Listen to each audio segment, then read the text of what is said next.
Hello everyone, कैसे आप सब। आप सबका अपने चैनल में स्वागत है। आज मैं आपको एक प्रेरक प्रसंग सुनाने जा रहा हूँ। अगर आपको ये पसंद आता है तो वीडियो को लाइक कीजिएगा, शेयर कीजिएगा और चैनल को सब्सक्राइब कीजिएगा। तो चलिए शुरू करते हैं। एक समय की बात है कि पेपलर, तिलहर, चीनी झाड़ियाँ नदी के तट पर सीधी चढ़ाई आने के साथ ही विरल होने लगी थी। इसके साथ चीड़, बर्च, देवदार, सरोवर के जंगल शुरू हो गए। हवा साए साए कर रही थी। पगडंडियों के पास के पेड़ बड़े जोर जोर से हिल रहे थे। उनसे खड़खड़ की आवाज़ आ रही थी। अब नदी भी बिल्कुल करीब होने लगी। जैन फकीर को अपने शिष्य के साथ उस नदी को पार कर एक गांव जाना था। जैन फकीर के अपने शिष्य के साथ उस नदी के तट पर पहुंचने पर उस समय पानी की लहर शोर मचाती हुई वह व्याग्रतापूर्वक किनारे से टकरा रही थी। अब पूरी तरह से अंधेरा छा गया था। हवा भी शांत हो गई थी।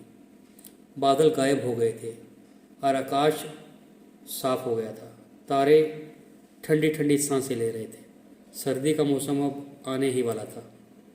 जैन फकीर ने नदी पार करने के लिए अपने शिष्य से कहा कि नदी बहुत गहरी है, इसलिए तुम मेरा हाथ पकड़ लो, मैं आगे चलता हूँ। शिष्य ने कहा, गुरुजी, मैं आपका हाथ पकड़कर नदी पार नहीं कर सकता, क्योंकि किसी स्वार्थ में, किसी लालच में मैं आपका हाथ छोड़ सकता हूँ, परंतु आप मेरे गुरु हैं। यदि आप मेरा हाथ पकड़कर नदी पार करेंगे तो मैं सुरक्षित आपके साथ नदी पार कर जाऊंगा। एक सच्चा गुरु कभी भी किसी भी परिस्थिति में अपने शिष्य का हाथ नहीं छोड़ता। जीवन को हमेशा सच्चे गुरु की तलाश रहती है। जैसे ही उसे एक अच्छा गुरु मिल जाता है, वह इस भवसागर को पार कर जाता है। गुरु अपनी हर सांस में अपने शिष्य को मुक्ति का मार्ग बताता है।